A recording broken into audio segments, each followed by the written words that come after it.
And finally, after several minutes, this 40-year-old woman says she has turned into a 35,000-year-old man. There he met, listen to me closely now, there he met some extraterrestrials in their spaceship. Is this a cult? Definitely not. You talk to your kids about drugs and alcohol, but you never think to coach your kids on the cult. My friends, cults are not a thing of the past. They are part of the present. Some of the worst cults have evolved with the times. They still recruit followers, silence doubters, and continue their creepy rituals. In this video, we'll explore terrifying cults still operating today. We'll begin with the strange ones and save the worst for last. So as you guys can probably hear right now, I'm pretty sick, but the show must go on. I would hate to miss a weekly upload for you guys, so it would mean the world if you subscribe to keep us growing. I'm Visual Venture, and you are awesome. The Raelian Movement. The Raelian movement is a global cult. It has 130,000 members across 120 countries. And every member believes the same thing, that aliens created all life on Earth. But that's only part of the story. Their main goal is to build an embassy to welcome those aliens back to Earth. It sounds strange, but they believe all this because of something that happened 50 years ago. The cult started with a man named Claude Vorilhon. He had a long list of failures. Claude tried to make it as a musician and failed. Then he tried to become a race car driver and failed again. But his life changed on December 13th, 1973. That day, Claude allegedly saw an alien in a park in France. There he met, listen to me closely now, there he met some extraterrestrials in their spaceship. According to him, a flying saucer landed in the field. A small alien stepped out. It looked human, but it had green skin and a goatee beard. But the real shock wasn't how the alien looked. It was what it said. The alien told Claude that it was one of the Elohim. They were a race of advanced beings who lived on a perfect planet where the most intelligent are in charge. They've mastered genetic modification. They live 10 times longer than humans. An alien claimed they created humans. And in these laboratories, thanks to DNA and genetic combination, they created all life on Earth. It means trees, animals, and men. Since that creation, the Elohim have been watching humanity from afar. One day, they would return to Earth. But first, humans needed to build them an embassy. Here's what the alien embassy is supposed to look like. It's his ambition to build the structure shown in this model near Jerusalem. Its purpose? To welcome the alien race. When the embassy is complete, the Elohim would come back to reveal their scientific knowledge to humanity. But how did Claude fit into their plans? The alien made Claude Elohim's prophet on Earth. He was ordered to spread their message and build their embassy. The alien even gave him a new name, Rael. When Claude returned home, he started telling everyone about the aliens. Interestingly, they listened. He also held conferences about his experience. His first conference attracted 2,000 people. Most of these people were obsessed with UFOs and wanted to know more about the Elohim, and a few of these people actually believed every word. In 1976, Claude, now called Rael, founded the Raelian movement. He traveled the world recruiting members. By 1995, the movement had about 40,000 members across 85 countries. Every member was required to donate 10% of their income. The money was to finance the construction of an embassy for the Elohim. But Raelism wasn't just about aliens. It promoted ideas that seemed progressive. The cult supported equality for all. They also believed in using science to improve life on Earth. But the most controversial belief was about human cloning, and the Raelians were determined to do it. I was the first on the Earth to say human cloning is coming very soon. In 1997, the cult formed a company called Clonade. Its goal was simple: create the first human clone. Now we have 3 scientists working almost full-time in a lab here in the United States. Their scientists worked long and hard. Then in 2002, Clonade made a huge announcement. They claimed they successfully cloned a human. Clonade shared almost no details about their supposed clone. The main thing they said was that a 31-year-old woman donated her DNA for the cloning process. And the baby, the first human clone, was named Eve. Obviously, the news made headlines, but the reaction wasn't all positive. Many hated the idea of human clones. There's so many disastrous things that can come about from somebody doing this with a bad motive. People demanded proof, but Clonade was very secretive. They refused to say where the clone baby was born, identify her parents, or even provide a picture. Still, the Raelians celebrated. To them, their scientists did exactly what the Elohim did: create human life in a laboratory. Over the next few years, Clonade claimed to have created dozens more human clones. But again, they provided no evidence. Despite the controversy, the Raelian movement kept expanding. Today, it has a surprising 130,000 followers worldwide. They're still working on building that alien embassy. Claude, aka Rael, is still their leader. He claims he has visited the Elohim's planet in outer space. And there, Jesus, Moses, Muhammad, and other prophets continue to live through human cloning. The members of this next cult were literally hypnotized by their leader. Budafield. People thought they were signing up for acting classes. Instead, they accidentally joined a cult. And the cult leader was their charismatic acting coach, Michel Rostand. Michel always wanted to be famous. He was obsessed. He tried to make it as an actor in Hollywood, but his career never took off. To pay the bills, he started teaching acting in Florida. But during those classes, things took a strange turn. Michel began slipping in ideas about philosophy and meditation. He spoke about a mysterious guru who led him to a great spiritual awakening. His students were fascinated. I think he soon realized that he was having more success kind of channeling that spiritual side of him than the acting side of him. But there was no evidence that Michel ever had a guru. Some thought he was just making up stories, but his students were young and impressionable, so they ate it all up. By the mid-1980s, Michel rebranded. He was now a spiritual guru with superpowers. He was Michel, a self-proclaimed enlightened being who claimed to transmit divine energy. His acting students became his disciples. Together, they formed a new movement. They called their group Budafield. Not long after starting the cult, Michel moved back to West Hollywood. His followers went with him. They rented homes near each other and lived like one big family. We were together 24/7. We lived together. We ate together, played together. Everybody that I knew was in the Budafield. Everyone contributed money to support the group. Everyone except for Michel and his inner circle. They didn't work. They didn't have jobs. It was the lower levels that funded Michel and his inner circle. Michel didn't lift a finger. His followers bathed him, massaged him, and cooked his meals. Sometimes they even tucked him into bed at night. To outsiders, it looked like exploitation, but Michel convinced his followers that serving him was necessary for their spiritual growth, and they believed him because he was hypnotizing them. Every weekend, Michel held private cleansing sessions with each follower. Each cost $50. Followers said they felt lighter afterward. Some even claimed they were healed. They thought it was because Michel had divine powers. But the truth was far more scientific. Michel was actually a licensed hypnotherapist, but he hid that fact from everyone. He wasn't performing miracles during these sessions. He was hypnotizing his followers. But he used hypnosis for another darker purpose. He made them drop all defenses and confess their most private thoughts.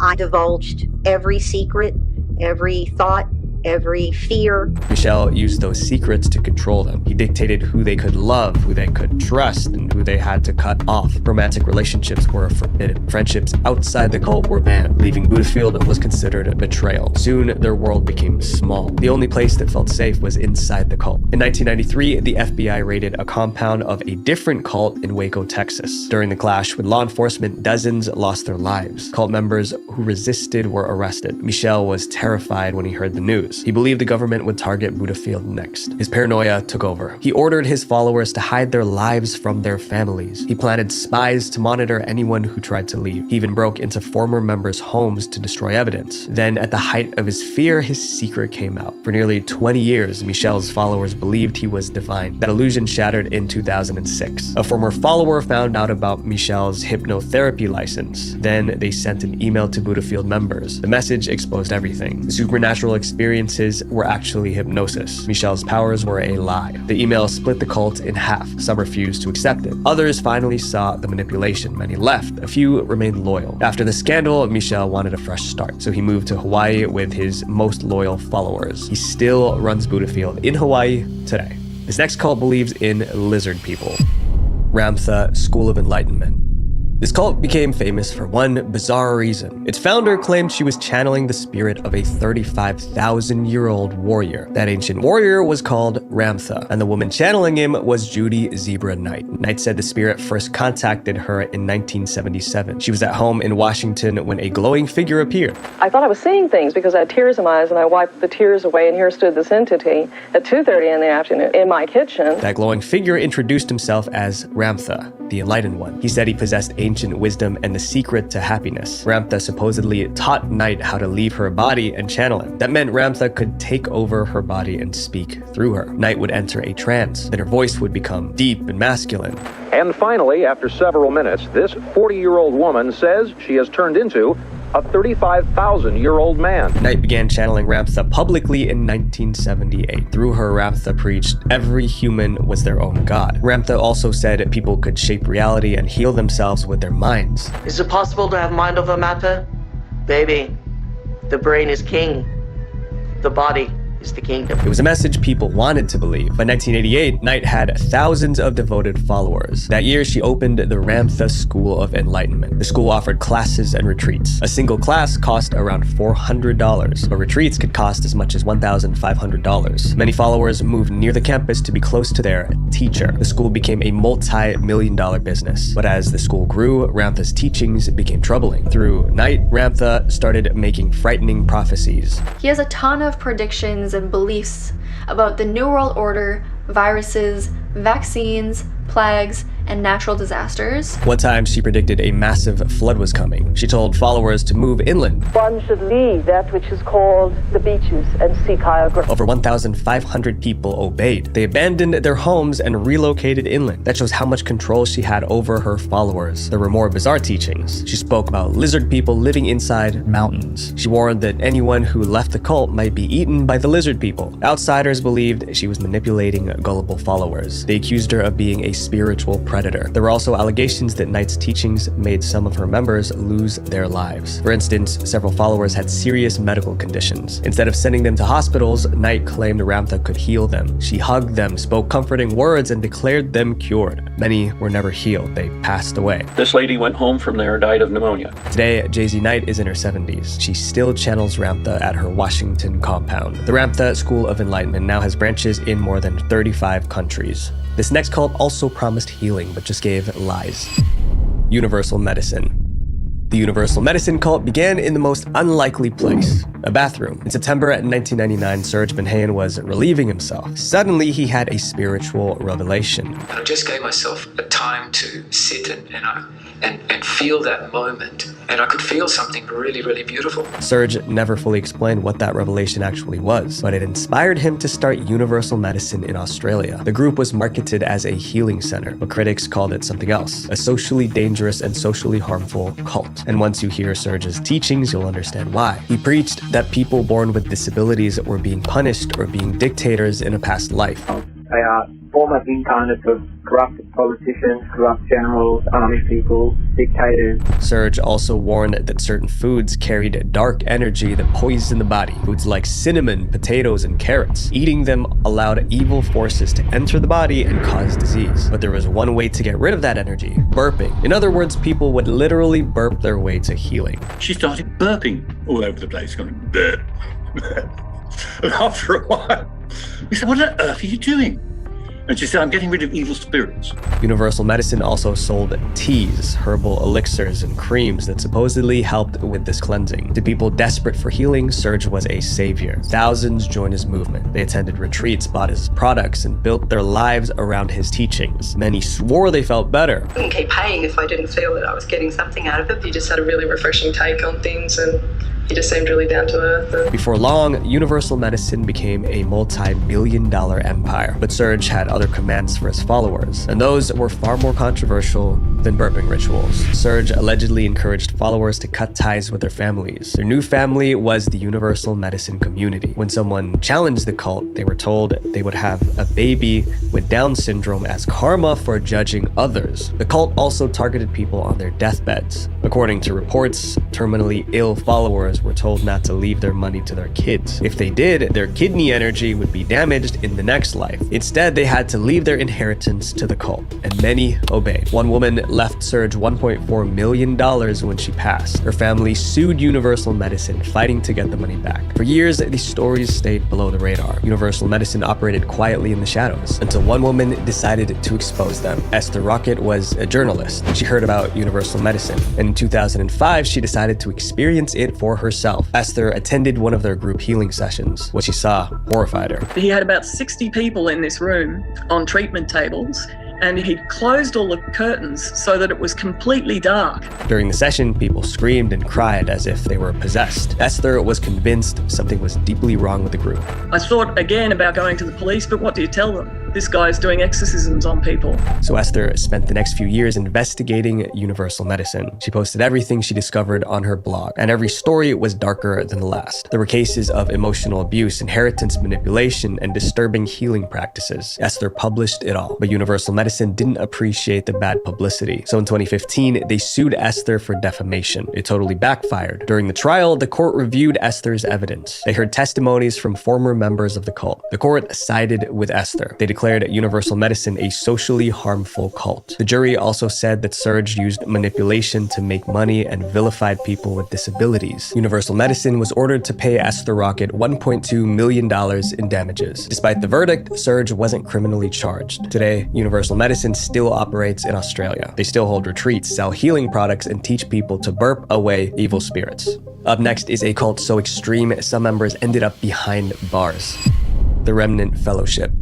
This cult started out as a weight loss program. In 1986, Gwen Shamblin launched the Weight Down Workshop. It was a 12-week fitness program sold on videotape. But it wasn't your regular diet plan. Gwen added a twist. She mixed fitness and dieting with religion. According to Gwen, weight issues weren't just about food, they were about faith. In her eyes, being overweight meant you didn't trust God enough. Gwen started touting the message that God told her people weren't consistently losing weight because they weren't being faithful to him. The Weight Down Workshop was hardcore. Followers were told to eat only 10 bites of food a day. If they didn't lose 2 pounds daily, Gwen told them to stop eating altogether. Some followers claimed it worked. God has removed 156 pounds from my body. I've lost a total of 96 pounds. The results made people believe. The movement became popular. By 1997, Weight Down Workshops spread to over 30,000 weekly meetings in 70 countries. Gwen became a celebrity. She appeared on talk shows and was praised as a Christian weight loss guru. No one realized her diet plan was about to evolve into a cult.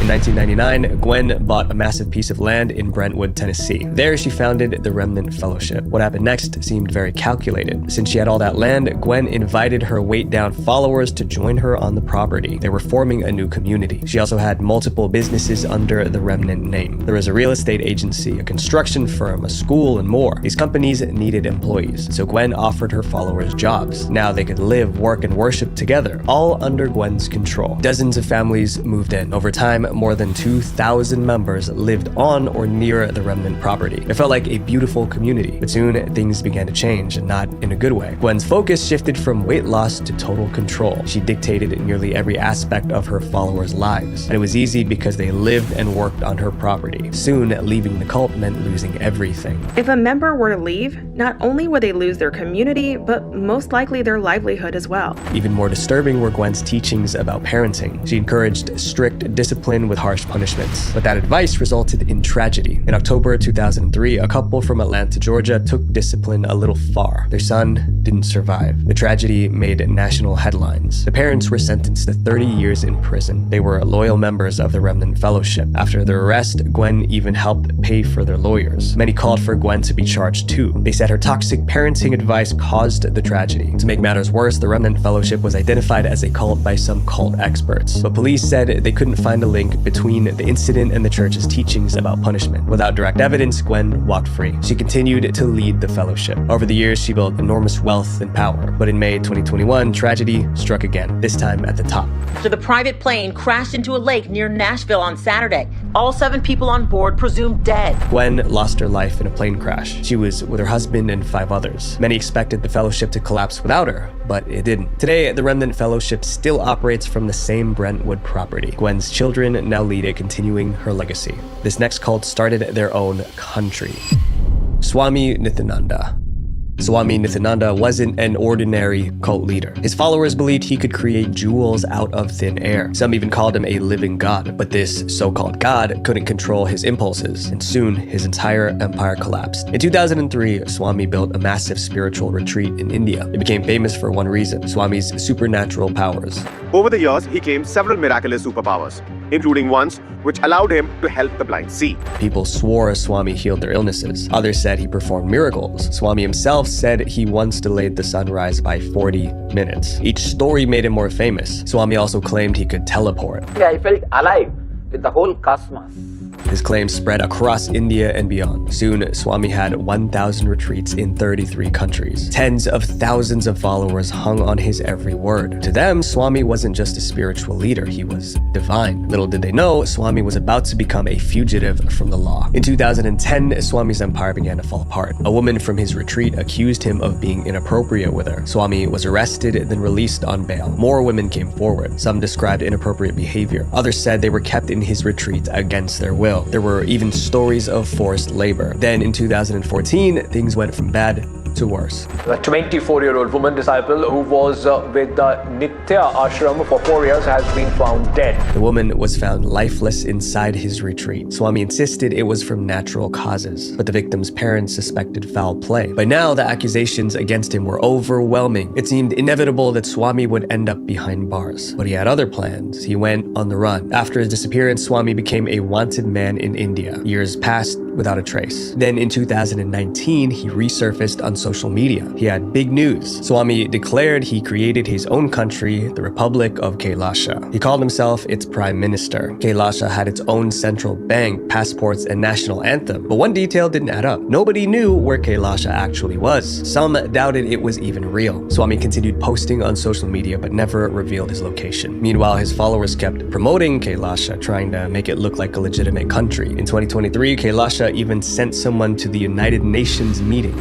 I'm here representing the United States of Kailasha. I'm the permanent ambassador. The UN ignored her, but the cult kept pushing to get Kailasha recognized as a real country. They have been actively trying to meet diplomats and other world leaders. Today, Swami is still in hiding. To critics, he's a fugitive, but to his followers, he's a divine ruler building a new world. And until he's found, both his cult and his so-called country will continue. This next cult attacked innocent people, the Rajneesh movement. Most cults are dangerous because of their outrageous beliefs, but the Rajneesh movement said all the right things. They preached love, peace, and freedom, but when outsiders challenged them, they became violent, and they made a move that almost wiped out hundreds of innocent people. The Rajneesh movement began in India. It was founded by a man named Rajneesh. In 1976, he opened a retreat in West India. His goal was to create a place where people could practice meditation and achieve spiritual growth. His timing couldn't have been better. The 1970s were the height of the hippie movement. A lot of rebellious hippies sort of looking for something different than the status quo. Many young people were tired of traditional religion and authority. Rajneesh gave them a new kind of spirituality. He preached about becoming a new man, someone who could find inner freedom through accepting and rising above desire. His message attracted thousands to his retreat. Open, loving environment, and everyone's meditating all day, and everyone's hugging, and it's just very open. Life inside the retreat was peaceful, but outside, Rajneesh's message was making enemies. Rajneesh rejected traditional religion. He believed that every person could find their own way to spiritual enlightenment, but that philosophy didn't sit well with some radical people in India. To them, his teachings were offensive. Eventually, someone decided to shut him up permanently. In 1980, an extremist tried to assassinate Rajneesh. He survived, but the attempt convinced him to leave India for his safety. He wanted a place where he and his followers could live freely without fear of persecution. In 1981, he found it. He and his followers moved to America. There, they bought a 60,000-acre ranch near Antelope, Oregon. It was going to be their safe space. The land was empty, but Rajneesh's followers transformed it. They built homes, restaurants, and even an airport. They had, quite simply, built an entire city from scratch. They called the city Rajneeshpuram. For a while, it worked. They were self-sufficient, peaceful, and isolated. But in 1984, the cult was in trouble again. There was conflict between Rajneesh and his neighbors in surrounding towns. The American locals wanted the cult gone. They claimed Rajneesh didn't have permission to build a city on that land, but Rajneesh's followers refused to leave. Tensions were at a breaking point. The locals took the matter to court, hoping to get the cult evicted. The commune's survival depended on the authorities' decision. And that's when Rajneesh's inner circle hatched a desperate plan. The plan came from a woman named Ma Sheila. She was one of Rajneesh's top leaders. She was also one of the most ruthless. Sheila's plan was simple: get the cult's members elected to local government. That way they could use their authority to prevent the commune from getting evicted. Luckily, there was an upcoming election in the country. Two followers agreed to run for office, but victory victory was nearly impossible. They just didn't have enough votes to win. The surrounding towns had way more registered voters, and almost all of them would vote against Sheila's candidates. So Sheila decided to take a darker route. She would win by making local residents too sick to show up to vote. Before the election, Sheila and her team visited restaurants in the area. Then they purposely contaminated salad products with salmonella bacteria. The plan worked. Hundreds fell violently ill. A few almost lost their lives. 45 people received hospital treatment. At the time, that event was considered the largest bioterror attack in American history. Local residents suspected that Rajneesh's people were behind the attack. Before long, police traced the source of the outbreak back to the cult. Sheila was sentenced to 4.5 years for the salad attack. Then the police went after Rajneesh himself. He denied knowing about the attack, but that didn't save him. Rajneesh was deported back to India in 1986. Back in India, Rajneesh and his followers continued the cult. He passed away in 1990, but the Rajneesh movement still operates in India, run by his remaining disciples. This next cult was created by a computer scientist in Silicon Valley, the Zizians. The Zizians are one of the most violent cults in modern history. Their philosophy can be summed up in one belief: violence is the answer. Zizians would believe that, the end justifies the means. So if the means mean, well, so be it. The end justifies the means. For them, that phrase wasn't a metaphor. If you wanted something, you took it. If someone stood in your way, you removed them. If that meant breaking the law or even taking a life, it didn't matter. The cult was created by a woman named Jack Lazota, which called herself Ziz. Around 2016, Ziz began posting long blogs about her philosophy. She wrote that violence can be excused in service of the greater good. She also fantasized about what would happen if society were to strip away morality. Her extreme ideas attracted a devoted online following. They met in chat rooms, then later in person. Over time, Ziz's supporters began calling themselves Zizians. What started as one woman's blog was now a cult that glorified violence. In 2020, several Zizians moved into a trailer park in California. They had no plans to pay rent. When the landlord demanded payment, they ignored him. When he tried to evict them, they fought back. They just lived there illegally, refusing to leave. Despite his best efforts, Lind remained unable to remove the Zizians for years. Eventually, the landlord took them to court and won. A judge issued an eviction order against the Zizians. That's when the Zizians decided to act on their own violent beliefs. 2 days before the eviction, they attacked the landlord. It was brutal. Then they fled the trailer park, believing they ended the landlord, but they hadn't. Another tenant found him and rushed him to the hospital. He had to be hospitalized for a month, but he made it. He survived. When the Zizians heard the landlord was still alive, they were furious. And although they were wanted by the police, they wanted to finish the job. So the Zizians risked everything, came back to California, and jumped the landlord again. This time, he didn't survive. But that was just the beginning of the Zizians' crime spree. In Pennsylvania, one member allegedly ended her parents. Another Zizian ended a U.S. Border Patrol agent in Vermont. She did it because the officer stopped her for a routine inspection. Soon, the Zizians were responsible for multiple crimes across 3 states. But living as fugitives wasn't as easy as they imagined. Law enforcement made them a top priority. By early 2025, 4 Zizians were captured. One was the cult founder herself, Ziz. A person named Jack Lazota, who goes by the name Ziz online, was arrested yesterday in Maryland. The remaining Zizians went into hiding. Police are still searching for them. Their blogs and forums are still active. Their violent ideology is still being shared. Even with their leader in custody, the cult is still operating in the shadows. But friends, manipulation doesn't always look evil. Sometimes it looks like community. Sometimes it looks like healing. Sometimes it even looks like love. But if someone isolates you from your family, empties your bank account, and threatens you if you try to leave,